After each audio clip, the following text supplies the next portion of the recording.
Secure loan लिया है, personal loan, business loan या अन्य किसी तरह का ऐसा लोन जिसमें आपने कोई प्रॉपर्टी, अपना एसेट या कोई कीमती सामान किसी भी बैंक या एनबीएफसी कंपनी के पास गिरवी नहीं रखा है, मॉर्गेज नहीं किया है, उसमें कोई भी बैंक या एनबीएफसी कंपनी भगवान ना करे अगर आपसे वो ईएमआई उनकी नहीं दी जा रही है, तो पर्सनल लोन, बिजनेस लोन या अनसिक्योर लोन में ये मैक्सिमम आपके साथ क्या कर सकते हैं।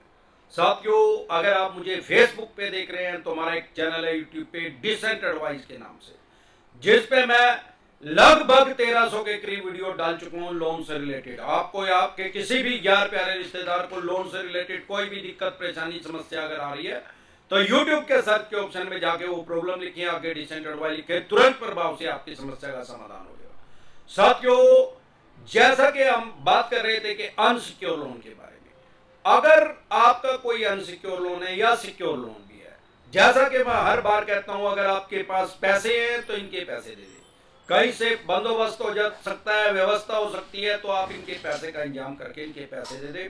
नहीं तो ये क्या करेंगे, सबसे पहले इनके पास एक ब्रह्मास्त्र है जिसको सिविल बोलते हैं, आपका सिविल खराब कर देंगे। फ्यूचर में कोई भी बैंक या एनबीएफसी कंपनी आपको अनसिक्योर लोन नहीं देगा। सबसे पहले ये काम करेंगे। लेकिन अगर पैसे ही नहीं है तो राहु केतु ग्रह तो क्या करे, साक्षात शनिदेव भी धरती पे आगे आपका कुछ नहीं बिगाड़ सकता, क्योंकि लोन का लेना क्राइम की श्रेणी में नहीं है, यानी लोन लेना क्राइम में कंसिडर नहीं होता, और लोन की ईएमआई डिफॉल्ट होना भी क्राइम में कंसिडर नहीं होता, ये भी क्राइम की श्रेणी में नहीं है।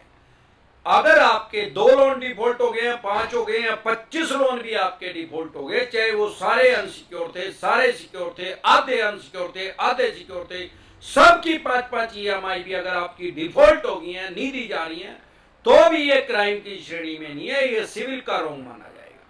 साथियों, साइकोलॉजिकल प्रेशर में, मनोवैज्ञानिक दबाव के अंदर आपको चवन्नी छाप ले रहे हैं। चवन्नी छाप क्या कर रहे हैं, हरियाणा में कहते हैं जोड़ी का सांप बनाना, मतलब रस्सी को सांप बना के दिखा रहे हैं आपको। भाई, अगर काले रंग का सांप होगा, किंग कोबरा होगा, तो उससे डर लगना स्वाभाविक है। अब चवन्नी छाप क्या कर रहे हैं कि वो है तो रस्सी, लेकिन ये उसको किंग कोबरा बना के दिखा रहे हैं और लोगों को डरा रहे हैं। साथियों, लोन की ईएमआई डिफॉल्ट होना क्राइम की श्रेणी में नहीं है, यहां तक आपको पता लग गया है।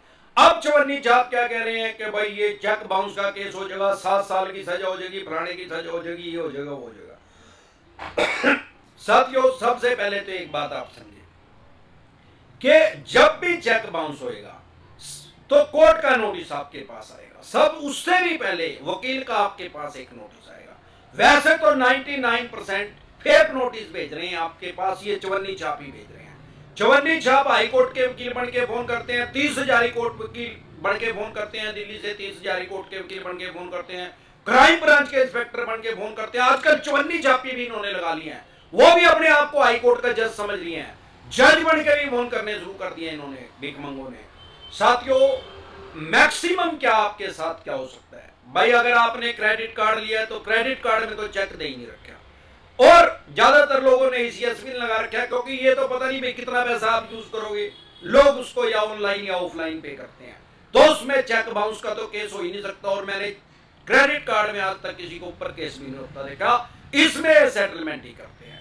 यह जरूरी नहीं है कि सेटलमेंट करेंगे, वैसे तो ये 10,000 रुपए भी अगर आपने इनके देने हैं तो 10,000 रुपए के लिए भी केस कर सकते हैं आपके ऊपर, लेकिन सवाल यह कि 10 लाख रुपए के लिए भी करते क्यों नहीं है, सेटलमेंट क्यों करते हैं? अरे वही लगी फटने, खैरात लगी फटने, इनको ये पता है अगर आपके ऊपर केस कर दिया, मान्य सुप्रीम कोर्ट तक जाते जाते 40 से 45 साल लगेंगे, और 45 साल में बोलो राम ही हो जाएगा, और इनका भी बोलो राम हो जाएगा, 16 साल के हैं। यही कारण है कि आपके ऊपर केस नहीं करते, और इन चवन्नी छापों को, कुत्तों को इन्होंने पाला हुआ है, जो ये लोगों को साइकोलॉजिकल प्रेशर में ले रहे हैं, मनोवैज्ञानिक दबाव के अंदर ले रहे हैं, गाली गलौज कर रहे हैं, अपशब्द बोल रहे हैं, चिल्ला चिल्ली कर रहे हैं, लोगों के ड्राइंग रूम के अंदर तक जाके बैठ रहे हैं, लोगों को फैक्ट्री, मकान, दुकान, कारखाने के अंदर जाके तंग कर रहे हैं।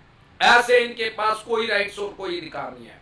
हाँ, अगर आपने किसी बैंक या एनबीएफसी कंपनी को चेक दिया है, तो अगर उन्होंने वो बाउंस करवा दिया है तो वो एक नोटिस इशू करेंगे आपके पास, उसमें आपको टाइम देंगे, अगर उस टाइम तक आपने इनका पैसा नहीं दिया तो एक केस कर सकते हैं उसमें कोर्ट में। तो कोर्ट में अगर इन्होंने केस कर दिया और कोर्ट का नोटिस आ गया, उसको आप हल्के में ना ले, क्योंकि जो चेक बाउंस है ये 138 नेगोशिएबल इंस्ट्रूमेंट एक्ट 1881 1881 में धारा बनी थी। इसको शॉर्ट में NIA एक्ट भी बोलते हैं और सामान्य बोलचाल की भाषा में चेक बाउंस इसको बोलते हैं।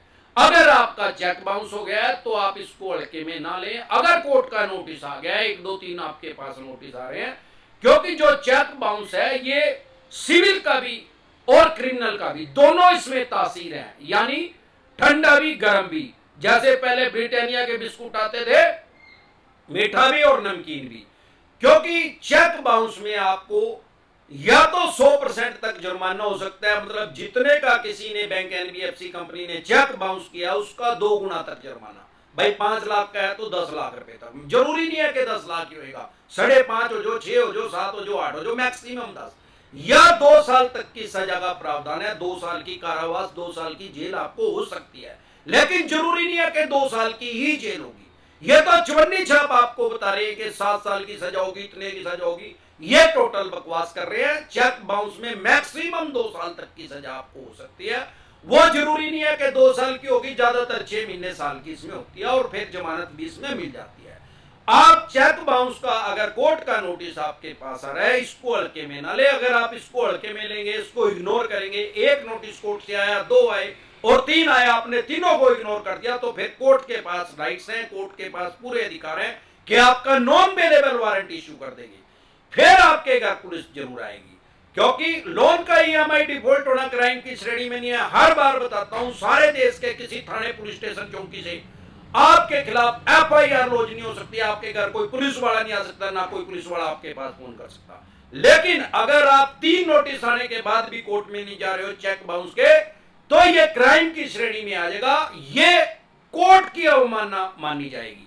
अब जब कोर्ट की अवमानना होगी तो कोर्ट आदेश दे सकते हैं जज साहब के इस आदमी को अरेस्ट करके कोर्ट में पेश किया जाए, तो आपको जमानत वहां पे करवानी पड़ेगी। और नहीं तो मेरे देखने में आया कोर्ट की अवमानना में ज्यादातर 14 दिन की न्यायिक हिरासत हो जाती है, 14 दिन के लिए जेल में भेज दिया जाता है। अगर आप शुरू से इसको हल्के में ना ले तो आप इसमें जाके अपनी जमानत करवा सकते हैं, बेल करवा सकते हैं, तुरंत प्रभाव से इसमें बेल मिल जाती है। कोई दिक्कत परेशानी नहीं, आपको हाई कोर्ट या आगे माननीय सुप्रीम कोर्ट में जाने की जरूरत नहीं है। हमारे एक क्लाइंट है गुजरात से, वो अभी देख भी रहे होंगे मुझे, उनका यहाँ पे दिल्ली में इन्होंने चेक बाउंस कर दिया एक NBFC कंपनी ने, तो उन्होंने जो जमानत लगाई वो जमानत उनकी मंजूर होगी और 30,000 रुपए का बॉन्ड उनको भरना पड़ेगा। जज साहब के द्वारा बोला गया कि भाई 30,000 रुपए का बॉन्ड भर दे। उसको सामान्य बोलचाल की भाषा में अगर मैं बताऊं और समझाऊं तो भाई 30,000 रुपए जमा करवा दो कोर्ट में और आप अपनी जमानत ले लो, या किसी ऐसे आदमी को अपने साथ ले आओ जिसके नाम गाड़ी हो, फिर वो 30,000 रुपए भी जमा करवाने की जरूरत नहीं। उसकी RC की फोटो कॉपी लग जाएगी और आधार कार्ड की फोटो कॉपी लग जाएगी और उसके भी आपको उस आदमी को जमानत मिल जाएगी। हाँ, अगर आप जमानत भी नहीं करवाते फिर आपको कोर्ट का भगोड़ा घोषित किया जा सकता है। इसी तरह की या किसी भी तरह की कोई भी दिक्कत परेशानी आपको या आपके किसी भी यार प्यारे रिश्तेदार को लोन से रिलेटेड अगर आ रही है तो YouTube के सर्च के ऑप्शन में जाके वो प्रॉब्लम लिखिए, आगे डिसेंट एडवाइस लिखे, तुरंत प्रभाव से आपकी समस्या का समाधान हो जाएगा।